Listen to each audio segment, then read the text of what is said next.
Hey, are you there? Oh, hello. Hello. I don't. Can you hear me? I can hear you. I can't see you. All right, hold on for a second. All right. Yeah. What I was saying is, I use. I was listening to your other thing, and I have to stop that real quick. What'd you think about the sections of it you saw so far? I, you know what is concerning sometime with uh black males who are not involved in things, Mm-hmm. yet they have an opinion of things. So they're not able to articulate sometimes to other cultures Uh huh. because they are just as uninvolved as the other cultures. So one of the problems we have with black males specifically, as opposed to black females, black males do not volunteer for black boys. White males and gay males do. Mm-hmm. I just as let you know about me. I volunteer for Atlanta Uh huh. first time fathers, and I volunteer for Big Brothers out here in California when I'm in California. Oh yeah, yeah. And I also work. Before we get too much further, actually, do you want to just throw out there, who you are, your channel, and what's brought you here tonight? Just Not before. necessary, but I run Brotherhood Lessons. I saw that you said you were looking for a why. I'm not an angry dude, but I'm able to articulate stuff sometimes to where people can understand a little bit better than what they did. Okay. So I just take these opportunities to use my public speaking skills to communicate with people of other cultures why some things are the way they are. I'll also give you a background on me. I'm 10, 12 years in medical. I used to be a counselor for an all males group at my church. Uh, I volunteer for young males whenever I can because I realize, kind of like the conversation you had with the guy, the single mother problem for these boys Mm-hmm. is what's causing them to be really violent. I know it seems asinine, Well, but that I mean, I really hate feeling like I'm throwing my mother under the bus because, my situation was different than most of the single mother situations. My mom, full knowing, planned it out, thought it was a good idea. And I mean, I can tell you, even in my own life and coming into manhood and having to grow up and everything, I can't imagine my life would have been so much easier if there was a male figure and role model constantly around. So I can't imagine how much look worse it is in other situations, and I'm really glad that's an issue that you focus on.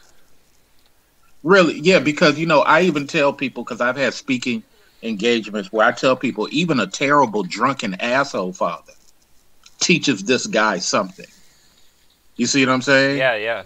But to Well, that but it's like go ahead. I was gonna say, my mom, her father was a drunk war vet who was an asshole, but there's plenty of lessons she learned from having him Right. around in that situation. So you're And completely right. and the unfortunate thing with a lot of women who feel empowered or entitled, they feel they want to pay the male back by not having a male at all. I can And see and that. the unfortunate thing that does to the recipient, which is the child, it disenfranchises him for the future he has to go into. So he may be too emotional and he has to get that out of his system. He may be too shy. He doesn't have a balance. And Yeah. when you deal with Asian cultures, Japanese, Vietnamese, Cambodian, all the Asian cultures, even Filipino, they believe to empower these males. And they believe even if the two parents hate each other, there still needs to be balance for the kid. Yeah. But for some reason, some of the American ladies, irregardless of culture, they can't grasp that.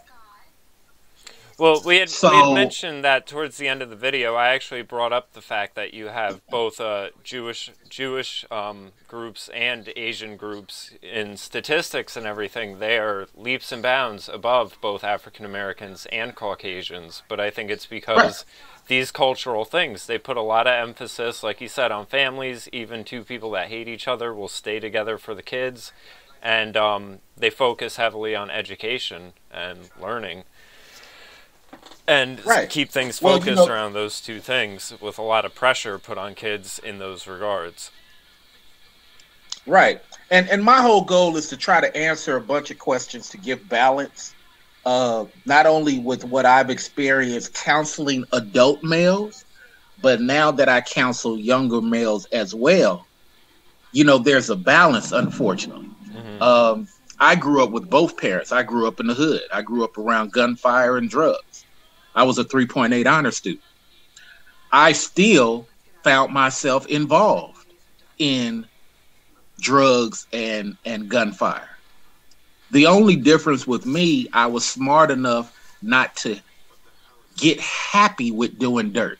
Yeah. Does that make sense? Yeah, yeah. So I didn't see doing dirt as a way to deal with the roaches because I didn't have them at my two-parent home. I didn't find that any of those things came into play. And the only reason I even started doing dirt was because my father fell victim from one of his friends getting him addicted to crack cocaine. You see what I'm saying? So Yeah. you follow. I fall in a lot of those movie scenarios that you see. That is our actual life. While other individuals, maybe it's Pakistan Raheem who just got to the country, he doesn't have to deal with all those things, and he's wondering why I can't get it together, or why somebody like me can't get it together with dark skin. You haven't had to deal with those things. Yeah. Or even the dark skinned guys from Africa. Well, you didn't have to deal with a lot of those things. So you don't have that. Let me answer one of the questions before we move on that you guys spoke about. Okay. And you were talking about cancer versus breast cancer, why one people say, okay. Oh, so yeah, in public, the talking point that comes right. up, yeah. So in public speaking, marginalization happens when you say, I'm Jamie, and I like the JamieStarr Prince reference, but you're Jamie, and I'm beating you up every day, and you're to the point you can't learn, you're freaking scared, and you want it to stop. Well, then here's somebody comes along who you've never met and say, well, what about the person over in Utah? They're getting beat up too. I just marginalize everything you went through. Yeah, I understand it from that perspective in a conversation context. And I think this is where things have gotten really complicated politically, because you have the declarative statement, Black Lives Matter, and no one will disagree with that, debate that, or anything, because the counterpoint to that is the All Lives Matter, everyone included.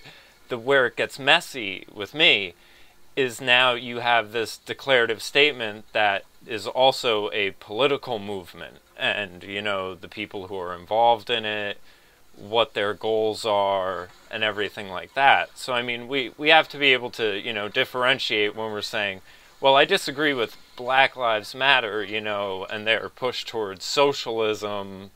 Like I said in the video, I have the concern it's like the Black Panthers and COINTELPRO all over again, Right. So I have a lot of logical concerns with them, and politically I like doing things, a completely different direction. I think less government involvement, like I mentioned in the video, I've had friends of mine say, we want, basically a black breakaway nation. And it's like, okay, well, if you want to have your own segregation all over again, and you think it'll be a good thing, why do we need the government to enforce this? Like, why not just do it? Like, get a hippie commune of bunch of black dudes together. Like, go for it. No one's going to try to stop you. Right.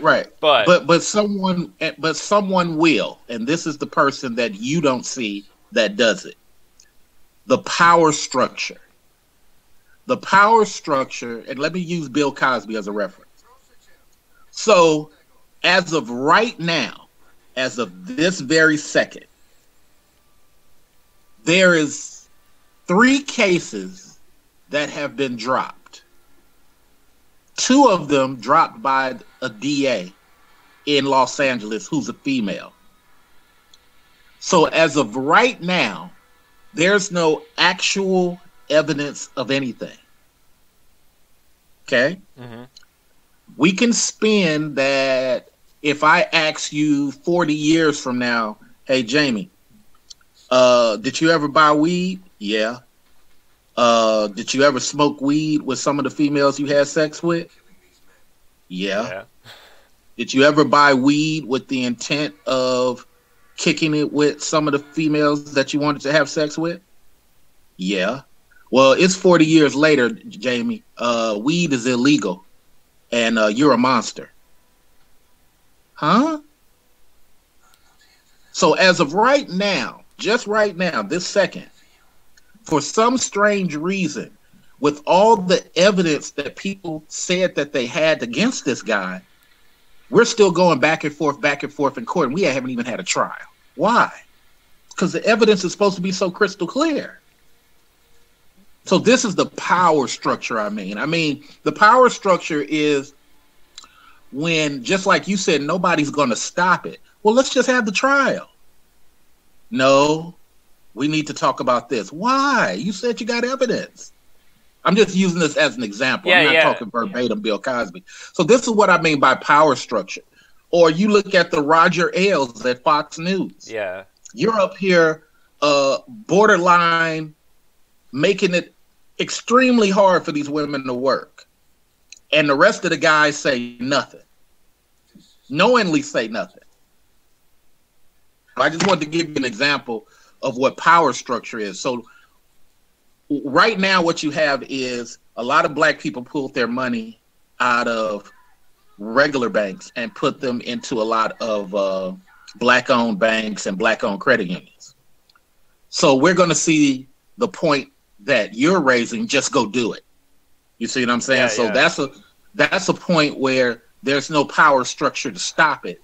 Well, just go do it. And just to throw this out there, this isn't, my just go do it attitude. It's not something exclusively towards, ideas involving African Americans. If you saw my video this week, Twitter banned a conservative over this whole issue, and they do very selective censoring. ISIS can operate, but a comedian might get shut down.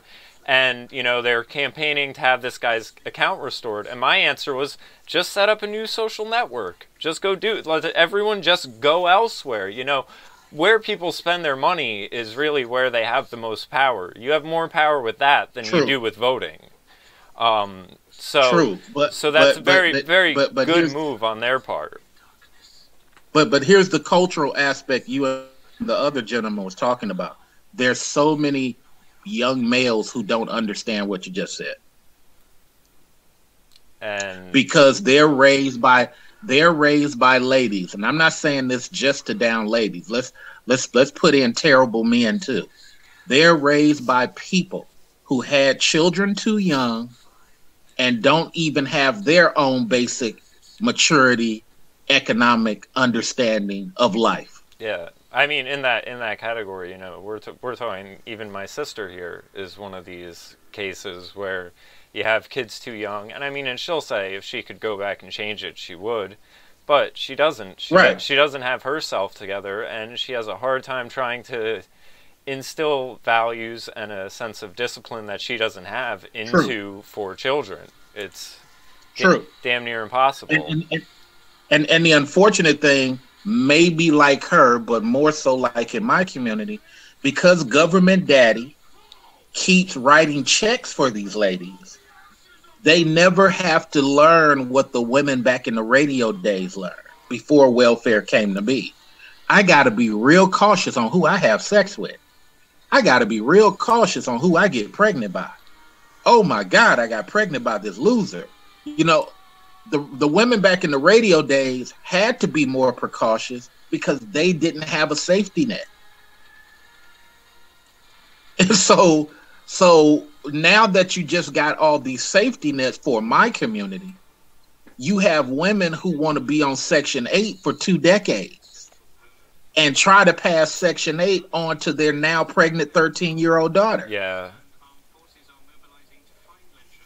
I mean, in the sad thing is, in the city I'm from, that's what goes on. This is a 2 mile by 2 mile zone with like 5 different housing projects, and so I mean, what you're talking about is not unfamiliar to me. It's what I've kind of been surrounded by as well. My sister, like I said, she was in the projects for a bit, and she felt trapped. I mean, sometimes even keeping up with that DSS stuff is like a full-time job. Full-time. And they will pull the rug out from under you for any little minor slip-up, or you missed an appointment and didn't call someone, and I mean, you can sign back up for it, but it creates such an instability, you know, that you're... If they even feel like you're getting stable, they're going to yank it. Yeah. Yeah, and that was the thing. It's like, have a 2-bedroom apartment in the projects and be stuck on this, or, you know, get a job and have that taken away before you could ever get enough money saved up for, you know, even a downgrade. It's an awful trap. So let me segue that into your comment about when the officer stopped you and your friends. Okay. The problem is what your sister may face, and what a dark-skinned lady may face, is when they're on the other side of the counter with a person who went to college, got their degree. Now, this could be a person, white or black, doesn't matter. Because sometimes black people are worse toward black people than white folks are. So the person on the other counter, they did all the right things, and they're looking at the counter in disgust to your sister, but even more so toward this dark-skinned woman who's asking for the same help. So in the example with your friends, when y'all got stopped and y'all answered the officer's questions, sometimes what happens with some officers, okay, let's use a black officer and a black boy. This officer, maybe he went to school, did everything right. For some reason, he's looking in disgust at these black boys, where you would think that there might be some type of connection. No, for him, this encounter is disgust. But 2 hours later, he's interacting with a white guy. He has a total different mentality. Well, let's use a white guy. A white cop, maybe he feels some type of disgust for these white boys that he stops. But maybe he feels some type of, you know, let me give him a chance toward the black dude. My point is that what a judge told me a long time ago is true. An officer is judge and jury at the moment of that stop. And whatever his personality is going to come out in his stop. So if he's a guy who feels a camaraderie toward the white young men that he's stopping, then this is going to be a smooth type of, you know, interaction. But if he stops some Vietnamese boys and he had some bad problems with his father talking about how Vietnam used to kill him, and then he's going to have some type of bad reaction toward these Vietnamese boys. It has to do with the personality of the officer, just like the officer who shot the black health worker laying down with both his hands up, and he said, "I don't know." You know, it comes down to the officer. Yeah.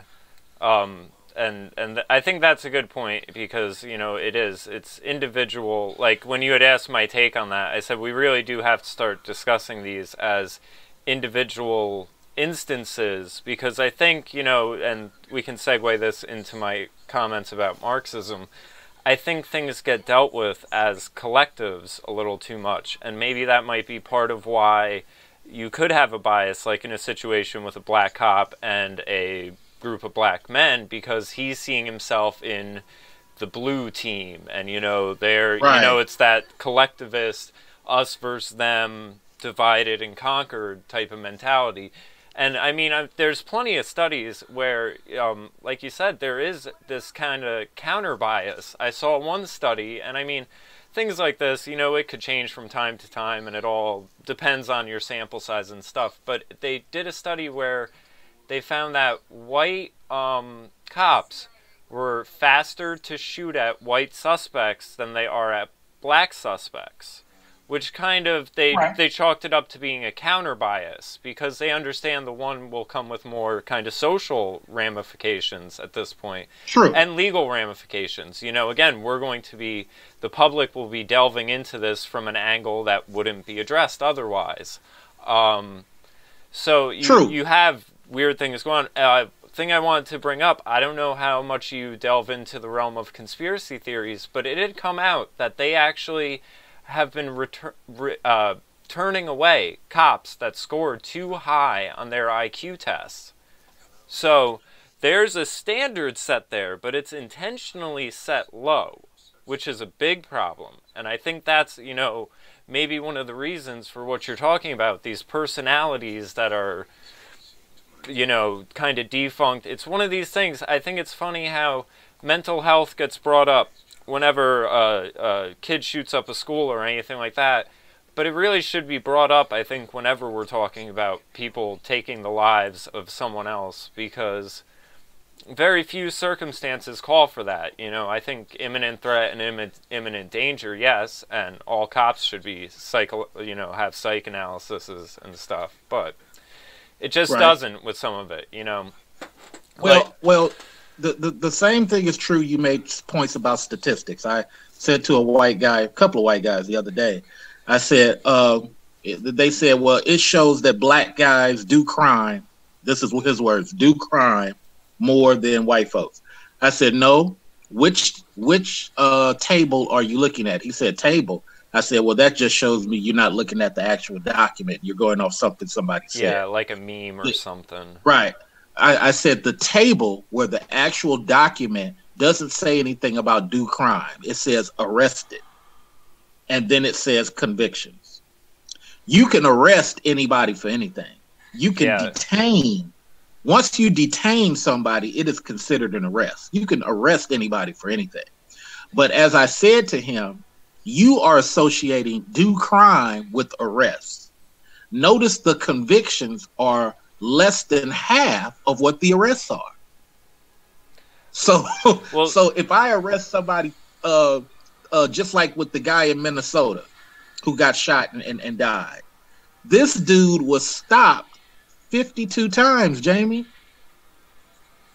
52 times in 2 years. I don't know how. I can't even fathom those circumstances. Like, we'll just absorb it for a minute. I'm finna hit you with the body blow. This is real good for you and your fans. This guy was arrested 52 times and had 86 charges and beat all of them. No record. Think about that for a second. This guy had no record. That's insane. I made a remark earlier. A friend was asking me about what I think about Trump in comparison to Obama, and one of the remarks I made in general was, I just want someone who isn't a lawyer, because we've had, decades and decades of lawyers writing the laws for the country, and it seems like an obvious conflict of interest, because this is what you end up with. You end up with a system where you can just tie people up left and right with nonsense charges that shouldn't even be, whether it's, like, I had a friend of mine, a black gentleman, got stopped, like, pissing behind an abandoned building or something, and he was, like, tucked away in the cut, like, and it's just, like, you can't even. There's so much nonsense that they can just jumble you up. And I mean, 87 dropped. Like, I wonder what they were, because I'm sure they were nothing. Well, a lot of our laws are anti-male now, if you notice. A lady taking a squat. I was going to say, I know full well because I had it with a ex-fiance of mine where she, of course, did this whole, I want to be friends, I want to be friends. And I'm like, listen, it's not going to work. You like, broke up with me and a week later are with some other dude. So I'd have it where she'd be texting me. Then I'd get a response from the boyfriend being like, I pay for this phone. You're not allowed to talk to her. And I'm just like, hey, man, she hit me. Check your chick. Yeah, check her. She hit me up. I'm responding. So, of course, that goes to him wanting to fight me. So then, these dudes crack me up. Yeah, so I'm like, okay, all of my gigs are listed publicly. Like, you know where I'm at. I am, again, my gigs just come. It's cool. Of course, that ends up with me getting a restraining order that was nothing but nonsense because I never made a threat towards her, never said any unkind words toward her. I might have said, like, I hope you die choking on 1,000 cocks, or like something. Terroristic threat. Yeah. Terroristic. Yeah. But I mean, gotta know these laws, Jamie. Yeah, it was such a nonsense thing, but I really saw how it's like they could just have a woman's word. I mean, I was railroaded in this like mini, it's like a mock trial type thing where the judge already knows what she's doing. They give me like a public defender. At the end of it, he's like, were you happy with your public defender? I said no, and this guy jumped up out of his seat. It was the funniest thing to see this little Asian man go up like a jack-in-a-box because he didn't do anything for me. Like, I got railroaded. But a woman's word is worth so much. I can tell you, I have like 3 friends in battered men's shelters. Oh, man. Jamie, let me tell you. Your average jail in your city, I don't even know what city you're at. Your city, my city, everybody's city. Do you know that 1/3 of the jail is for females? Why is only 1/3? That's because you don't arrest females at the level you arrest males. So are you saying that females don't commit the crimes? No. I know women who have driven away borderline drunk in a car. You're after right. an officer stops them. I know chicks that had so many DWIs and lost their licenses, but they never do time for them. You're right. They never go to jail. Forget doing time. They don't even get arrested. So it's like the jail is like 1/3 of, and I was always amazed by that. Like, why don't they have equal space for the female? Well, they don't bring the females in. Yeah. Again, not hating, just stating the fact. Yeah. So it's like, and let me hit this other point. Like I said, though, I have a friend who's in a battered men's shelter, and a handful of other friends in abusive relationships, and it's, if it was the other way around, someone would have already been in cuffs by now. And it's you know, according to the Department of Justice, go look it up, under the family section, lesbians beat women more than men do now? Yeah. So where... That tells you something. I go into some of these domestic violence shows, right, to try to help because I used to counsel guys, and all they talking about is him, he, him, and I'm like, ladies, do y'all realize men don't even numbers wise hit women to the level that lesbians do, and gay guys beat gay guys more than I mean, so what are you guys talking about? So I understand that point of what it is. It's it's just funny. It's just weird, man. But I wanted to answer as many of your questions as possible. Go ahead, bro. Oh, well, let's see.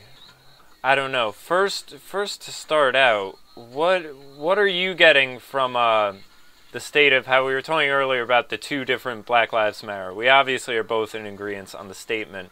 Black Lives Matter has a big problem. They do not have a national speaker. They do not have a consistent national platform. Every state does a different thing, and that's not good for anybody trying to call themselves a movement. Well, it's not. Yeah, I was going to refer to it as a brand, basically, because that's how things are packaged nowadays. But can't even call it that. Yeah, I mean, that's because it's that disjointed. It's so far from that. Yeah, it's that disjointed. But yeah, I was going to ask, as far as like their platform, because I see some crazy ideas come out of them every now and then, and that's where I think it's COINTELPRO and stuff, because I'm like, who would come up with this? Oh, well, the government, because it's like, let's give more power to the government.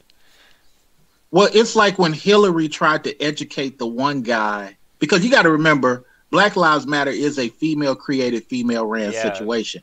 Not saying males are not part of it, but if you notice, they have a gay male spokesman now. Is that D-Ray? Yeah. So every time Kevin Powell or Judge Mathis or any of those others try to get a foothold in Black Lives Matter, they shoot them down. So that's what's happening from the inside. Okay. So any alpha male type of mentality gets shot down, and then this D-Ray dude gets elevated.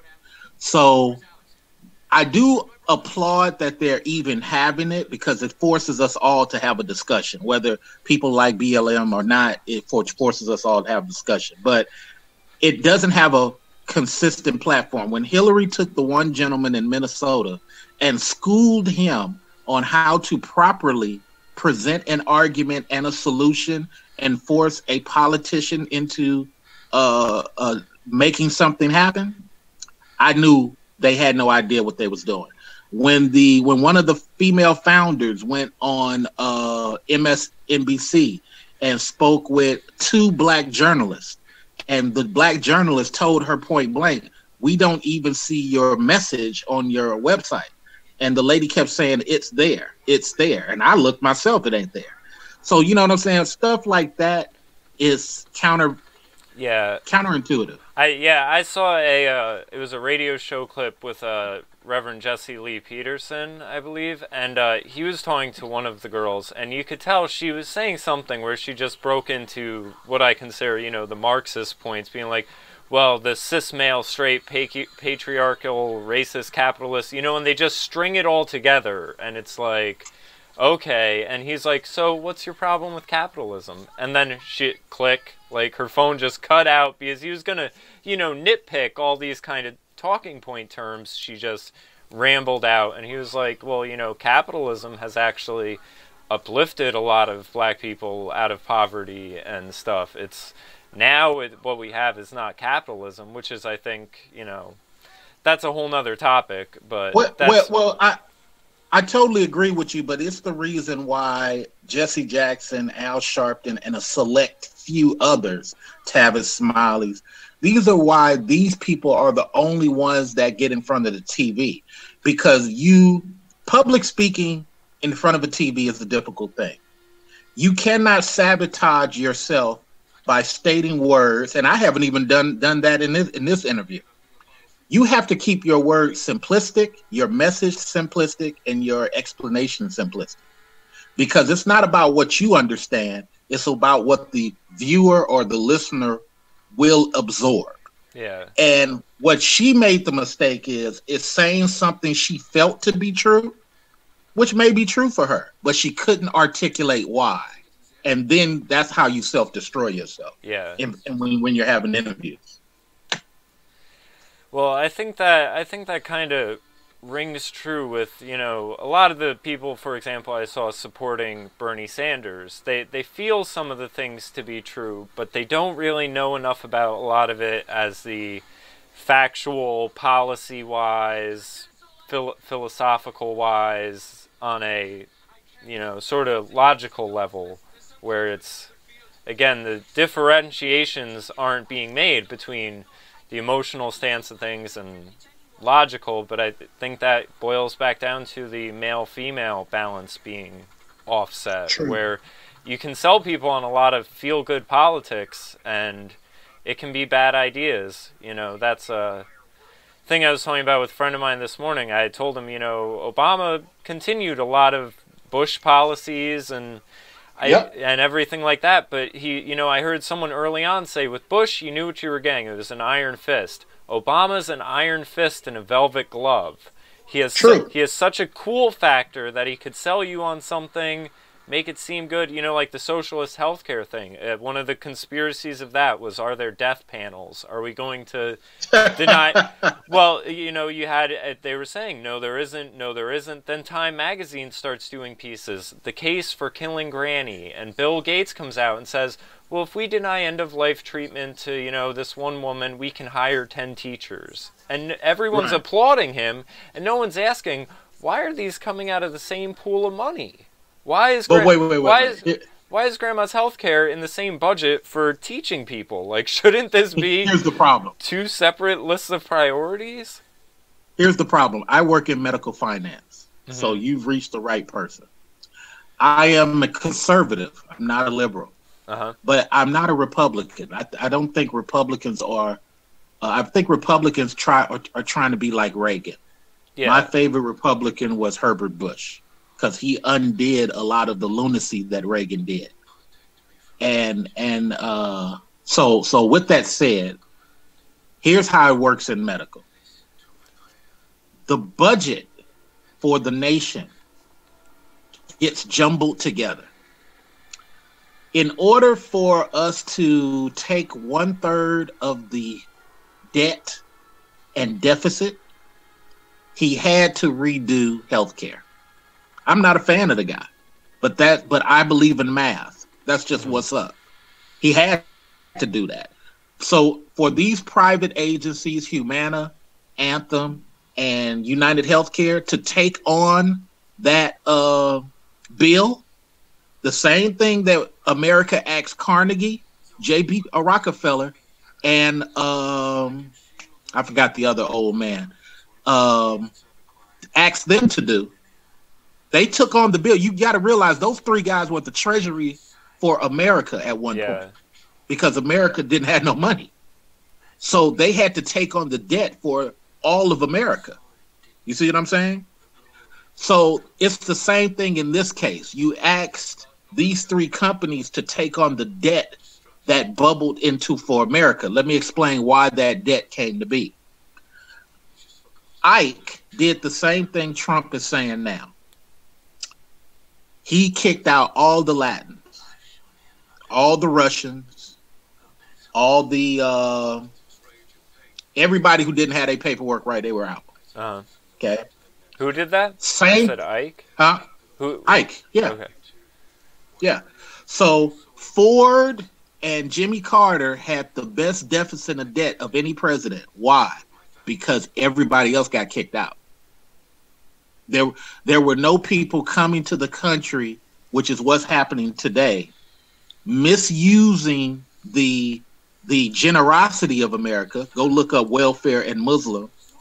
You'll find a lot of Islamic people misusing EBT and welfare, even when they have husbands. And even people over in Islamic countries are speaking about it, talking about how it's, and this was their word, haram for people of an Islam faith to go against the Quran and take money from a foreign nation for their family. That's against one section of the Quran. So they're even talking about it on YouTube.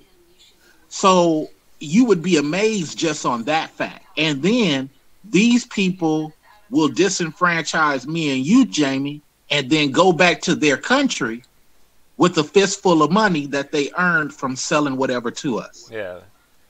Globalization is not working. Clinton's dream of NAFTA has backfired.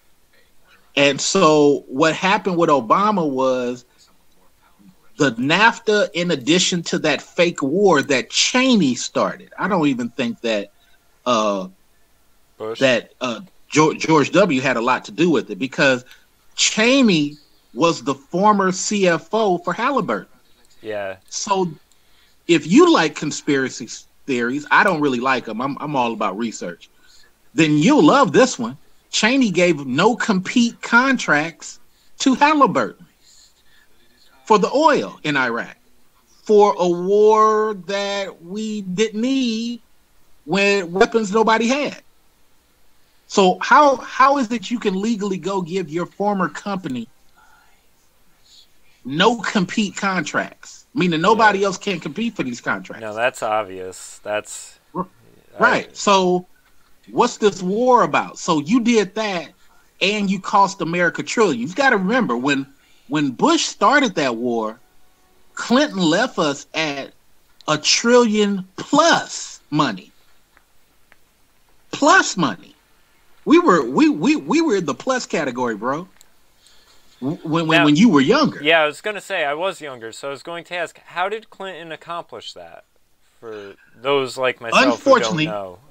Unfortunately, the word I always use, another math word, he did a stipend. So he basically went to China and said, look, give us an enormous loan and we'll let you buy into America. China's response, okay, you can't have any more made in America stuff. Those bumper stickers you guys got everywhere, got to let that go. During Herbert Bush times, it was all about made in America. It was all about unions. So Clinton said, okay, no problem. But like I tell people in politics, it's not about what you two do today. It's the 4-year after effect. Yeah. So when he did that, here comes George Bush. All he had to do was do nothing. America would have been fine. He could have got another Republican in. But he want to go over to Africa. He messed that relationship up. Then he wanted to do the whole Iraq thing. Well, it kept going into Iran and everywhere else. I mean, it's been a runaway train. And then Obama's problem, to me, he trusted Hillary too much. Hillary's the one that signed up for getting rid of Mubarak in Egypt. Yeah, and Gaddafi. How did that help you, Jamie? Did you get an extra $1,000 for that? Didn't help anyone. Okay, so you also, Miss Clinton, you had Gaddafi killed. Why? Well, there's now you got ISIS theories on that as well. Right, now you got ISIS in Libya and Turkey. About that. And Miss Clinton, you want to get rid of Assad too? You've convinced Obama to get rid of. That's why I don't think Obama went ahead and got rid of Assad. I think he realized he got played. So that's why I think he let Russia get in there, because he realized he's trying to be cool and not be an a-hole. Yeah. And he got played. You should have went in there. That's one thing I like about Republicans that they do. Even when they're wrong, they stand on whatever the hell they standing on.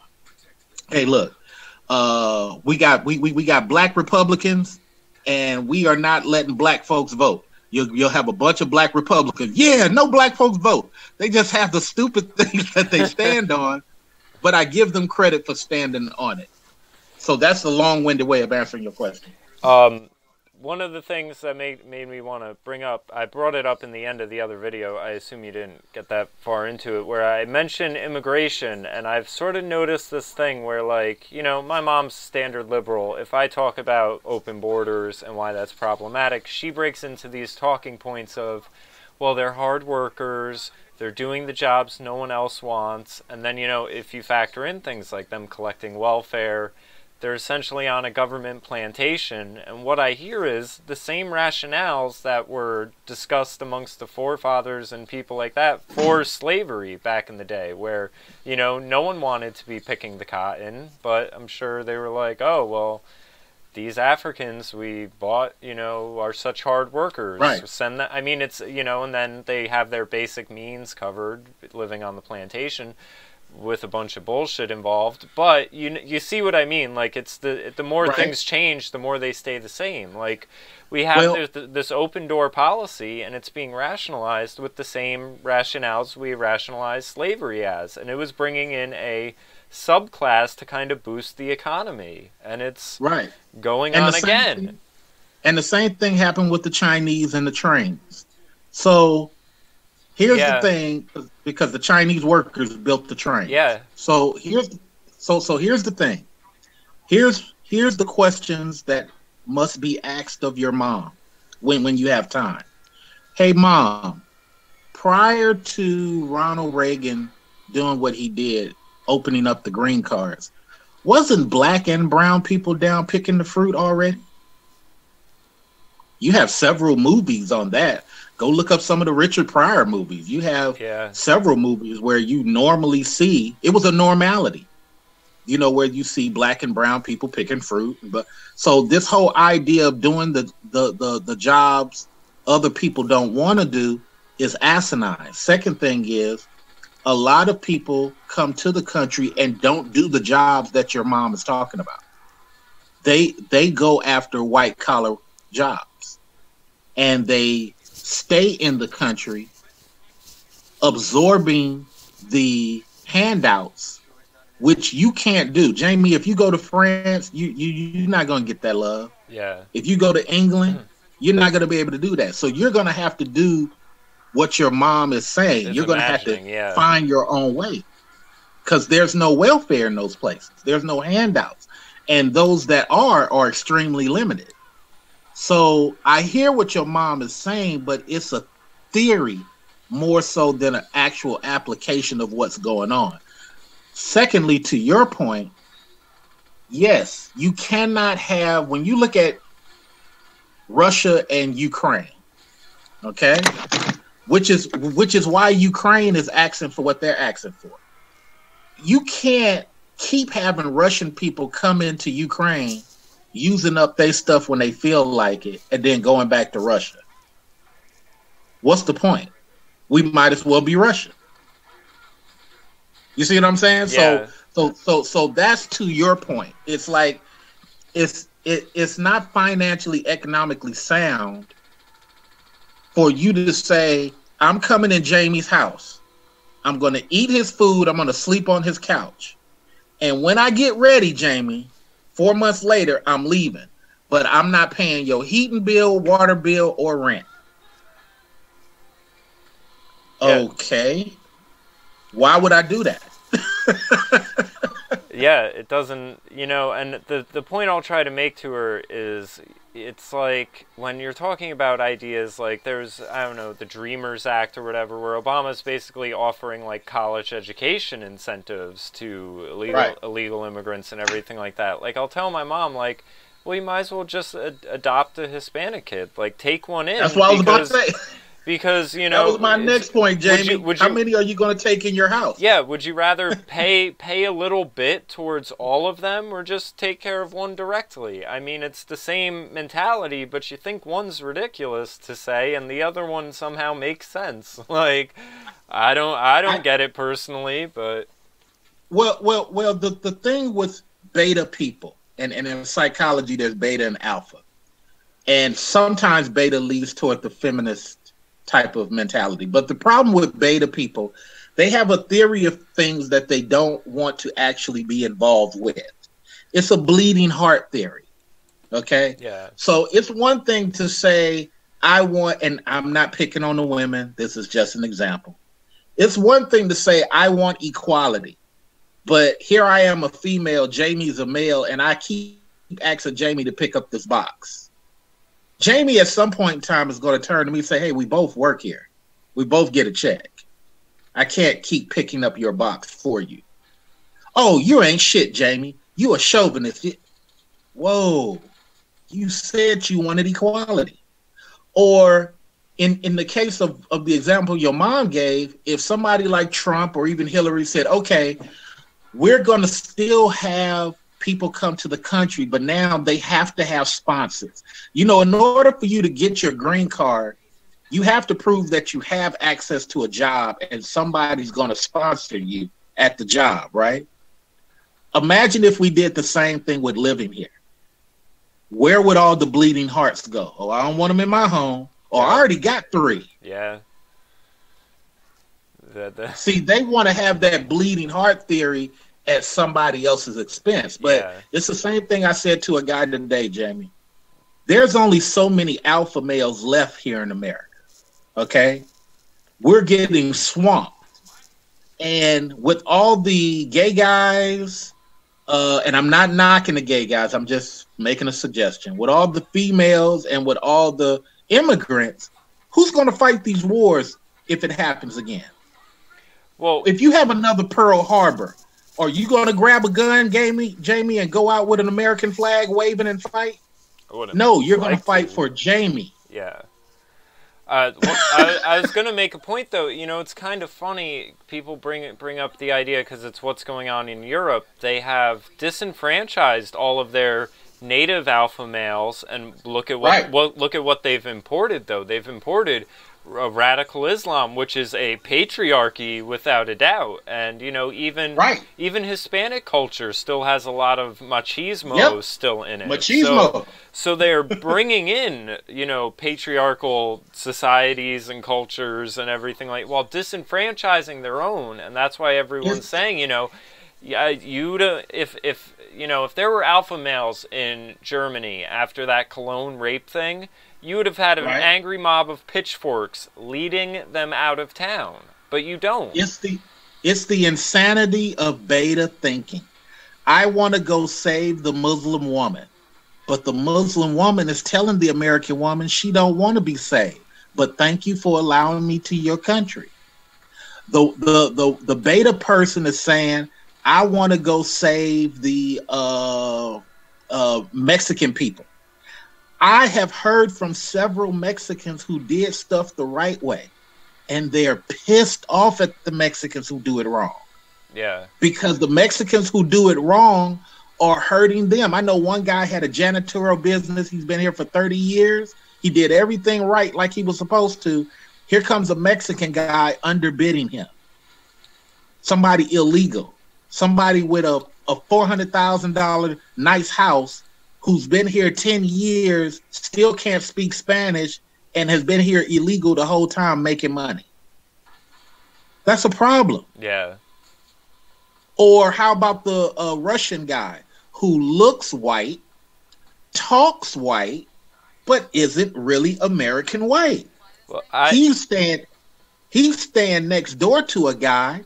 He appears to be living the dream, doing everything right, but his wife is at the EBT every week. Well, I was going to say, I think part of it is coming from the white side of things, especially the white liberals and this bleeding heart thing. I think there's another layer to it. And I can kind of say this because I used to be a liberal and one of these people. It's basically a projection of a soft racism. It's called, you know, the soft discrimination of low expectations or something like that is a term often used for it. Like, I have a friend of mine, she went to college over in England.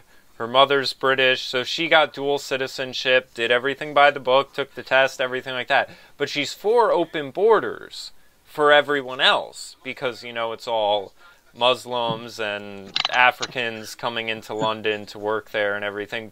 She has a lower expectation. No one else should have to, you know, go by the rules or anything like that. That's something for her level. She doesn't hold them to the same level, doesn't expect the same standard out of them. It's the soft bigotry of low expectations. But me having lived in Surrey, England for almost 2 years, I'll tell you this. The problem you get people like her, just because you experience something doesn't mean it's going to happen like that in the other country. So they treated Ireland like shit. Like shit. They treated the Scots like shit. Guess what? They had to fight back. you know what I'm saying? Yeah.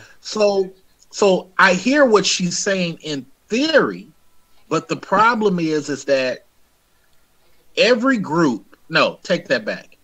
Every human, look, I can't even say that. Every life form on this planet has the ability to either walk away from a situation or try to take advantage of it. Lions, tigers, humans, chimpanzees, don't matter. You cannot stop people from, at the drop of a dime, deciding, I want to rob Jamie. Well, why you want to rob Jamie? That's your boy. Because I fucked up on something that I had going on, and now I owe. The best thing I could come up with is fucking over Jamie. Huh? You can't stop that. So therefore, you have to create systems that prevent people from even thinking shit like that. I know Jamie got a gun. I know Jamie know how to use that gun. I know Jamie got surveillance. Damn. I know Jamie got a fucking video camera in one of these trees. Somebody's going to have evidence that I came up here. You see what I'm saying? Yeah. You have to create systems to stop these people from wanting to take advantage. That's the issue that I would say to her. Well, and, you know, trying to cut out some of the benefits, that seems to be the main one, especially as far as the American systems go, because every now and then you see it pop up where it's like, our welfare system is advertised in other countries. Like, China was getting backed up on, like, delivering babies or something, so they started advertising it to the Chinese women, like, take a flight to America. They won't turn you away. Yeah, I mean, I went over there for about 4 months. They have two things that they do over there. They teach all teenagers to pick a white name. All right? Out of a habit. So let's say your name is Shankwa. You pick Jenny. And everybody refers to you as Jenny. When you come over to America, you've already absorbed that mentality. Mm-hmm. So that when you run into, it's kind of like they indoctrinate them to capitalize off America. So now you come over to America and you're able to be received because this is how you've been operating for 2 or 3 decades already. So when you get pregnant, which is your point, and you're on your 8th month or 7th month, the idea culturally, everybody thinks about this like video games. Jump on a plane, go to America, and get dual citizenship. So that your kids, kind of like what we were speaking about earlier with Black folks and legacy, so your kids can have a foothold in America, own property, and do all this stuff, but you can go back to your original country at any time. So as a conservative, I hear some guys say, oh, Obama bombed some Americans. How do you know they were really Americans? Just because they had dual citizenship. That don't mean that they were Americans. I'll tell you what, it's crazy you throw the perspective out there like a video game, because, you know, if you put it in the perspectives of it's the game of life, that's a brilliant move. As much as an American, you know, it doesn't sit well with me because it's obviously us being taken advantage of. But from their standpoint, brilliant move. You can't deny that. You know, America's brought a lot of opportunity to the world, so you can see why they would do that. But it's not. Look at Pakistan and look at Pakistan and Afghanistan. These dudes don't even like each other. When you go to their country, they got missiles pointed at each other. You know what started it? This is gonna blow your mind. Gandhi. Really? Gandhi. Here's the stupid thing. So in India, Gandhi was Gandhi. I forgot. Gandhi was Muslim or was not Muslim. I forget which one. But when everything happened with Gandhi, all the Muslims went over to one side, and all of the non-Muslims, Christians or whatever, went up to the other side. And they've been warring ever since Gandhi's death. That's crazy. Look it up. Don't believe me. Go look up. I can imagine it. It's just funny because every now and then, you know, you hear stories about people that are always presented in a warm and fuzzy image, and then you start to get into the reality of the situation, and they're never as perfect as they're made out to be, you know. Yeah, they treated Gandhi so fucked up that the people who followed Gandhi never forgave that shit. And so when he died, all the Muslims went to one side. I think it was Afghanistan, I'm not sure. And all the Indians went to the other side. So, and then they've been pointing missiles at each other. So now you bring these guys to this country. Of course, they get along because they got to put on the front for Jamie and his mom. Yeah. You feel me? But behind closed doors, they don't give a fuck about America. Well, so, and they're making all this money at the liquor store that they put by Jamie's house, and sending it home to their cousin. And now get this. This guy came to the country, Jamie, got a $30,000 loan as a 25-year-old kid. He bought a store. Maybe he bought a Safeway. You know, to open up a Safeway is only $20,000, $30,000. Mm-hmm. So maybe he bought a Safeway. And he's making this money, and he's sending it back to Jamie's cousin. I mean, his cousin. Now, he has a 5-year tax break. This is all the shit America gives him coming in. Yeah. He wasn't even born here. So now his cousin comes over. He sells the business to his cousin, Jamie. His cousin now has a $20,000, $30,000, maybe $50,000 business loan, and he gets a 5-year tax break. Guess what the guy gets to do? I get to go back to my country, buy houses in my country, be the man in my country, and have my cousin send me this subway money. That's 3 times what it is over in Nepal or wherever the hell I'm at. Yeah. If America has a war tomorrow, I give a fuck about it. What's going to happen if somebody bombs America? You're going to see the same thing happen in Syria. You're going to see a lot of people leave this country and not stand up for it. And all those beta people are going to be looking to me and you talking about, help me, Jamie. Help me, Mr. Research. Yeah. Help you do what? You didn't treat me and Jamie like shit this whole time. You thought these guys were the truth. They're leaving.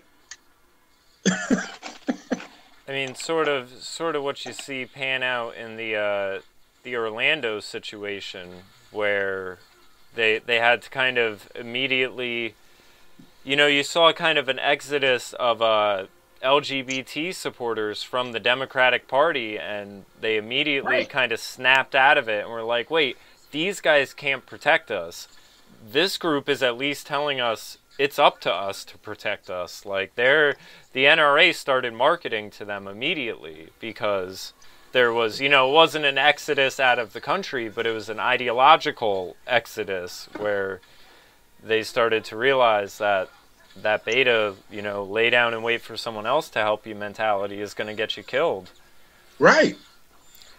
And it's the same argument with the gay community that's original to me. Oh, we're so much like the blacks and we want civil rights and so on and so forth. Okay, I totally understand. Can you go through the same process that the blacks went through and stop trying to cheat the system? Well, what do you mean cheat the system, Mr. Research? Every time you guys have something and you lose, you try to jump to the Supreme Court. Black folks never did that. They had to go on the ballot. They had to try to get things locally. You just can't jump and have everybody pity your situation. Yeah. I mean, if it was that easy for black folks, that would have happened a long time ago. Well, because we petitioned. I had said earlier today, you know, it seems like Obama did more. Now, I don't agree with use of executive actions, but he's done more. You mean the first gay president? Yeah. Oh, Michelle Obama's a dude. I'm sorry if anyone can't see that. I think that's a dude standing up there. That's one of the conspiracies. She's just the black Caitlyn Jenner. That's all it is to it. You know what? I will not agree with that, but I understand, because what happens sometimes because of the features that you're dealing with, that you're going to say that. But I would say the same thing about. Yeah, I mean, I understand, because I felt the same way about Barbara Bush. And people, you know, you had white guys telling me she's beautiful. And I said, that woman looks like the witch from Disney's Three Witches. She looks terrible. But, you know, I guess it's just perceptions of beauty sometimes, because you had people swear up and down telling me that Barbara Bush looks wonderful. And I'm like, you got to be kidding. I'm talking about Herbert Bush's wife. Yeah. I'm like, you got to be kidding me.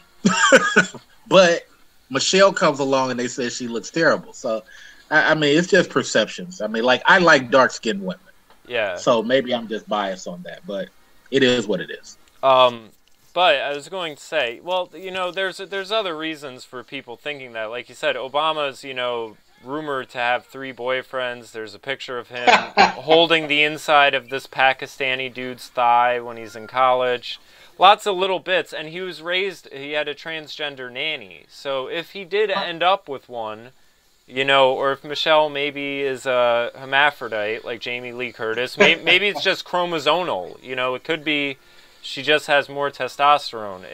That could be why the body proportions are like that. Who knows? It doesn't matter either which way. And that's why I stay away from those, because there's no research behind it. And there's no end point where it's like, okay, how does this benefit us? Whether it's true or not, it's whatever. Whether it's true or not doesn't matter. But the point I was going to get at, you know, it seems like he's done more for all the other minority groups through executive action than Black Americans. I mean, black male unemployment. It's doubled. No. I'm gonna be fair. It only went down this past 6 months. So now it's down at 13-12%. It was 18% damn near his whole presidency. 18-22%. Kept going between that. I'm a guy with 5 certifications, bro. The way I'm talking to you now is not the way I talk in business environments. I talk a little bit more calmer, a little bit more softer, because I am a big black guy, dark skin. Other people get intimidated by their assumptions of me. You feel me? Yeah. So I had a hospital recently trying to hire me for an $80,000 a year job. And I've had background checks before, right? And what they try to do, they try to sometimes make you appear not to be a good hire. And so I have nothing on my background. You know, I've been through a bunch of these before. No big thing for me.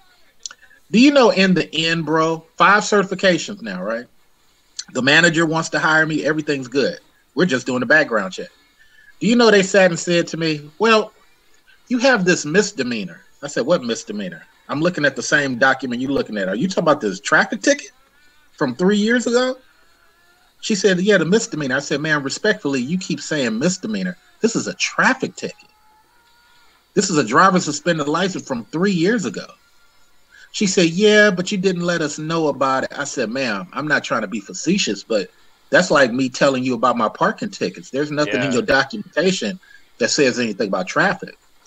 But now you're at a point as a dark-skinned man, Jamie, because I don't have the luxury of white skin and blue eyes that she may be attracted to.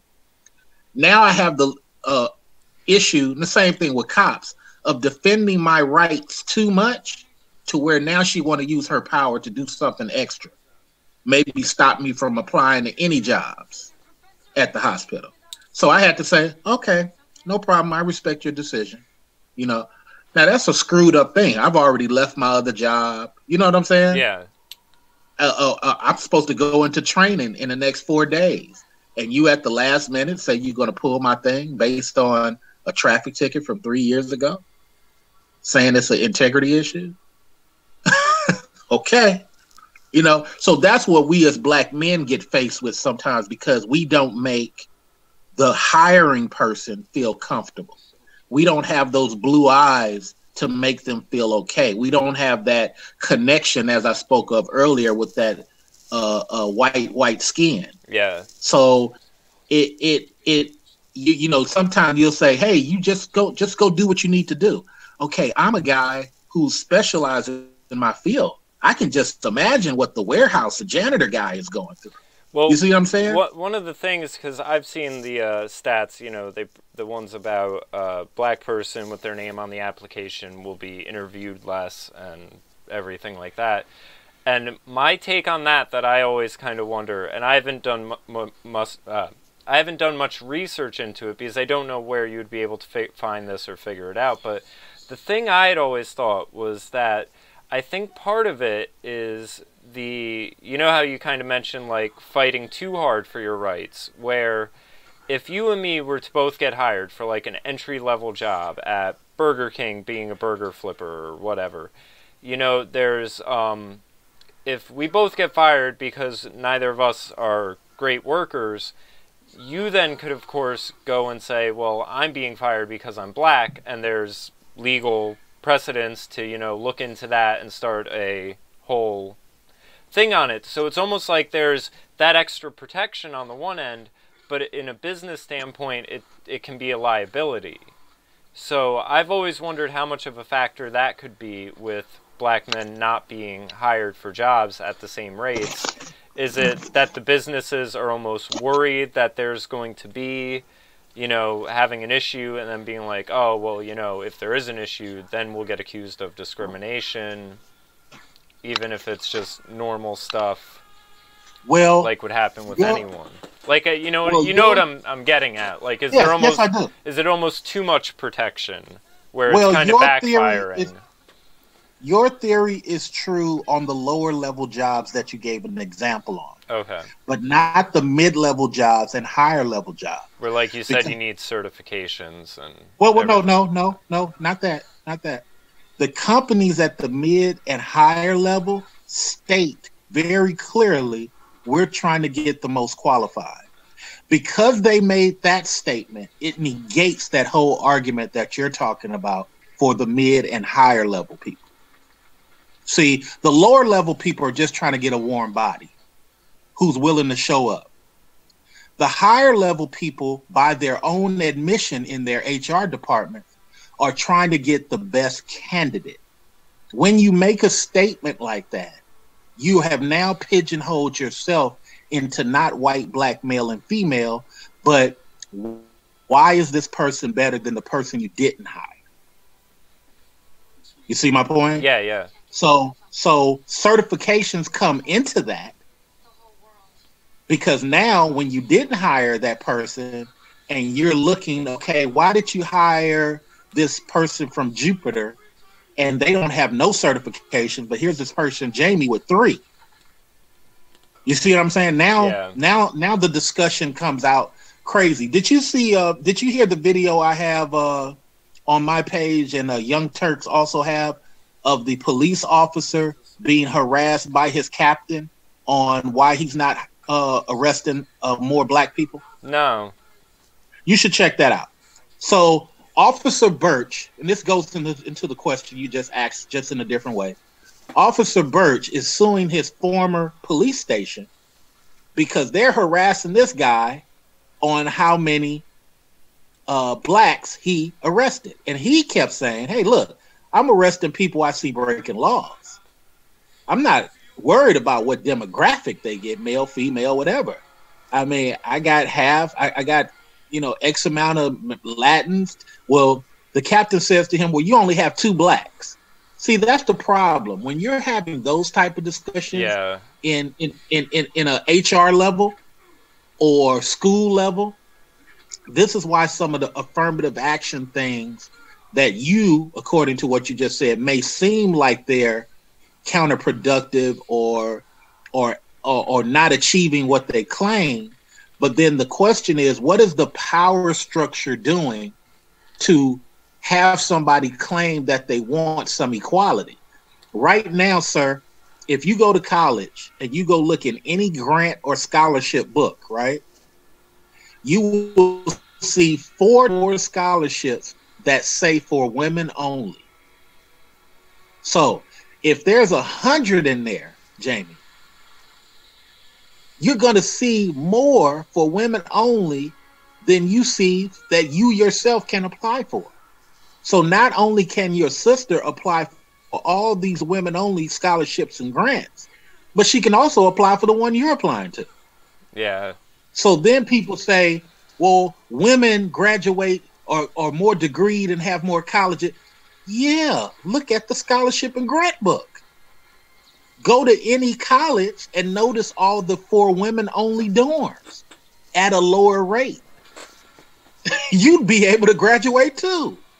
So this is what I mean by power structure. When we have these power structures in play, and the unfortunate thing about our conversation we've had so far, I always say to people, if you disagree with what I say, show me the research on why I'm not right, instead of calling me a name, telling me I'm stupid, ignorant, or just marginalizing, I don't know what I'm talking about.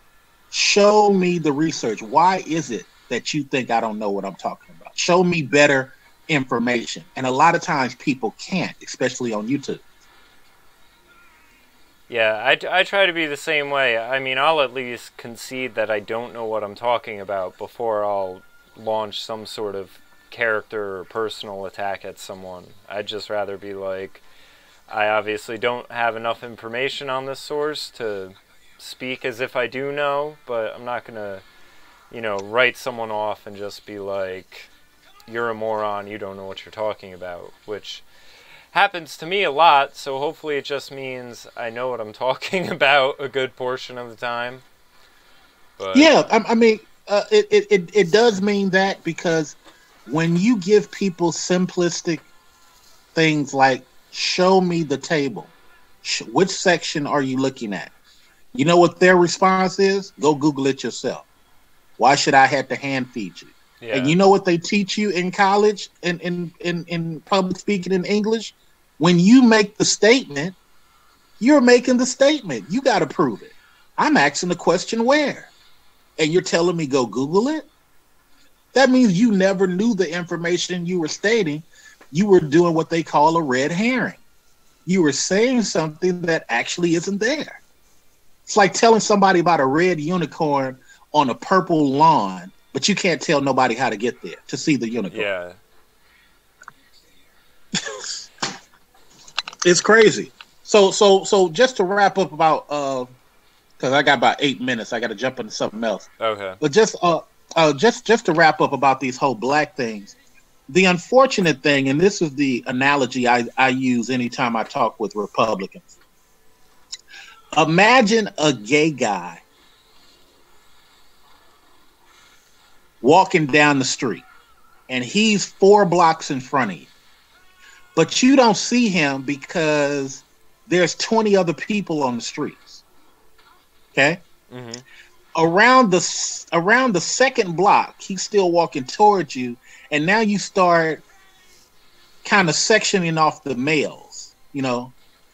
1 block, and now you're trying to look for what you might think might be feministic behavioral things in his walk or something. You don't really know this is a gay guy till he got straight up on you or spoke. Okay? The problem with us as dark-skinned people, we can be walking 5 blocks up the street. You look out, you see us in the mix of these 20 people, and you build a wall before we even get to the block. That's the problem. Yeah. So when you have that, and I wouldn't even want, because, you know, I talk bad about black dudes who harass white guys. I'm like, dude, stop that shit. You know, there's cool ass white dudes. And I'm glad I grew up where I did in California, because when I started traveling, everybody's separated in some of these other states. Like where I'm from, everybody gets along. Yeah. We don't. Same with where I'm at. Everyone's always, you know, I don't know too many people that really do put up those walls and everything. But I was going to say, you know, some of that with the prejudices and everything, and I'll try and make it quick because I know we're trying to wrap up, even though this could be a whole other expansive point. It bothers me when I see people talk about the idea of unlearning the subconscious biases, and where people get real deep into it, where they basically try to accuse everyone of being racist, whether they realize or not, because I think you can't end up with very many productive plans at the end of that conversation, because again, we're talking about a subconscious level of prejudice, but I'd rather deal with the things that might cause that. And I think, you know, like you said, there's a disenfranchisement of alpha males, and the people that have filled that void as, you know, where people are looking for heroes and people to look up to and everything. I mean, that was even part of why I started this channel, is I did realize there's a large amount of males that are just disenfranchised who need an alpha male to turn to tell them, you can do it, lift your head up, there are ways, figure it out, we can make it happen. You know, and just having more of those voices need to outnumber the other ones.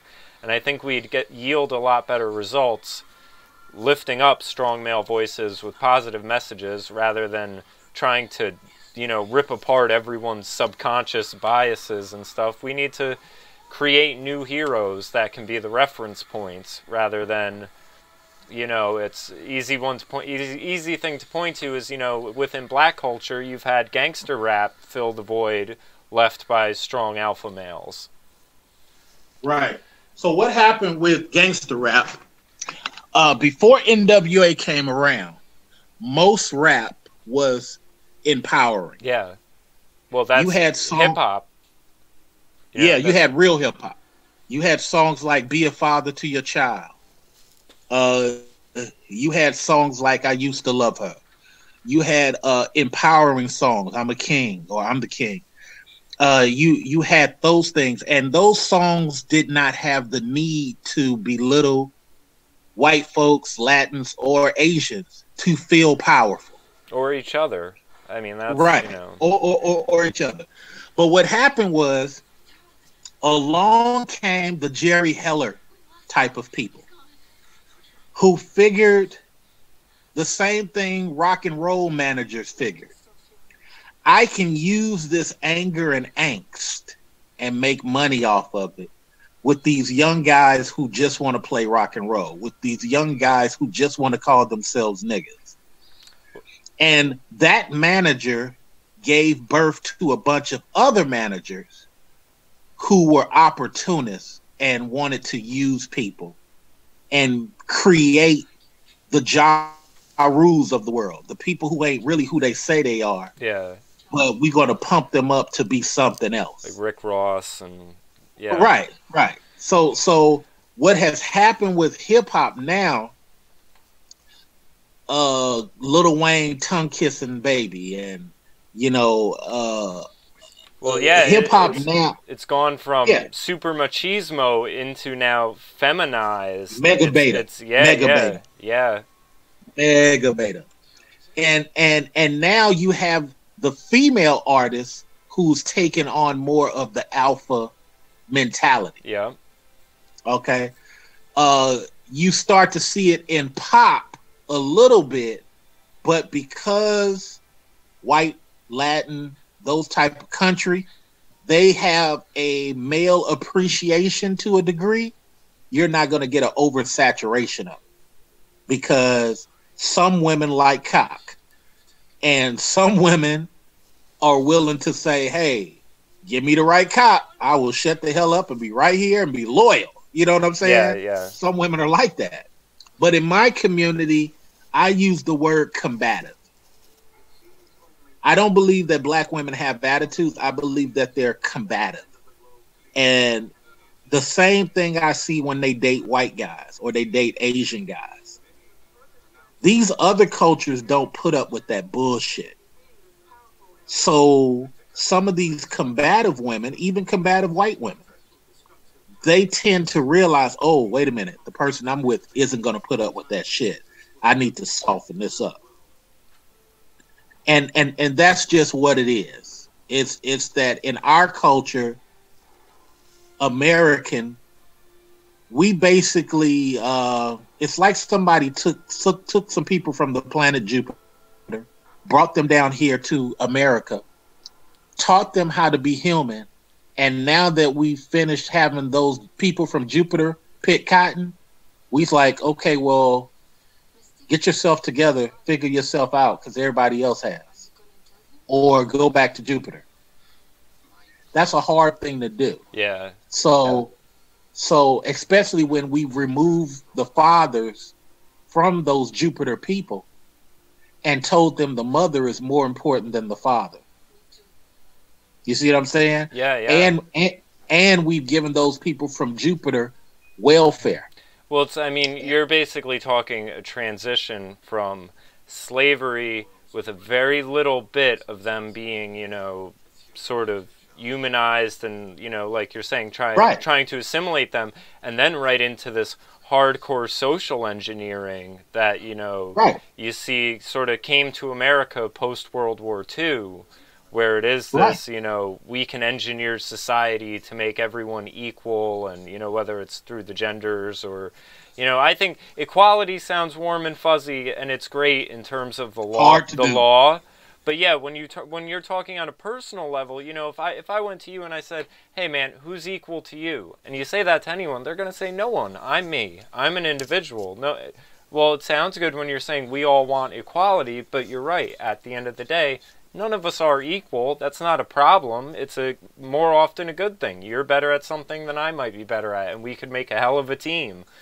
But it's, you know, like you said, the two coworkers. Back to that example, you know.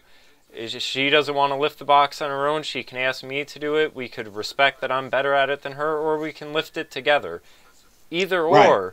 But the moment you start trying to teach people something that's so counter to what we see every day and the way we live, I think it can only breed dysfunction. And then and then in turn, after you work together on that box, she can't tell you a week later after the company party, "Hey, can you help me clean up?" I'm not your maid. See, we can't pick and choose these things. Either we're going to be 100% community. I don't even want to use equality. Either we're going to be 100% community, or we're going to placate when we do it.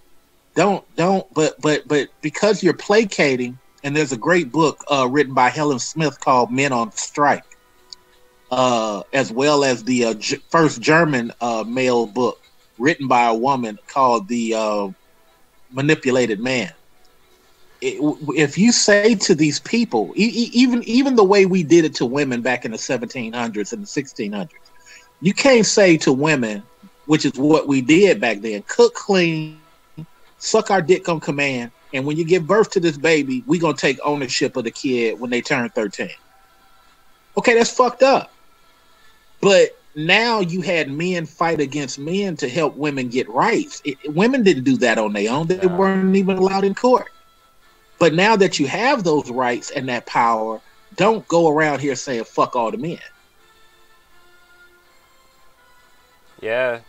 I mean, a lot of people theorize that since women have been given the right to vote, even a lot of their votes have been counterintuitive to their best interests. But that's because politics has now become an emotional sport rather than a logical, policy-based one. When you listen to Honey Badger Radio, whether you agree with them or not on gamer stuff, but when you listen to Honey Badger Radio or just any anti-feminist video on YouTube, you will hear these females tell you straight out, this is bullshit. This feminist shit is bullshit. It don't even. You got females saying, if I was a man, I couldn't survive this feminist bullshit, because just asking you to save the fat fuck up woman who can't save herself, and then allow her to browbeat you as you save her. Yeah, fuck that. Who's doing that? So let me leave you with this on the black thing, because this is my major point. Okay. Any of your fans who listen to it, any of my fans who listen to it, need to know this. If you disagree with things that we say, just prove us wrong with more than just a speech. Sometimes people hear stuff people say, and they try to prove them wrong by making a speech. That ain't true. Okay, why isn't it? Just go Google it. Don't say that shit. If you guys are listening to what we're saying, show us the link to why we're wrong. Educate us. Don't just say that ain't it. And especially for black people, I say that for my group. The other thing is, the solution I will leave you with, Jamie, I think family court is the fuck up to all of the black concerns right now, 2016. Women get welfare power through WIC and regular welfare, and they fuck up the whole community.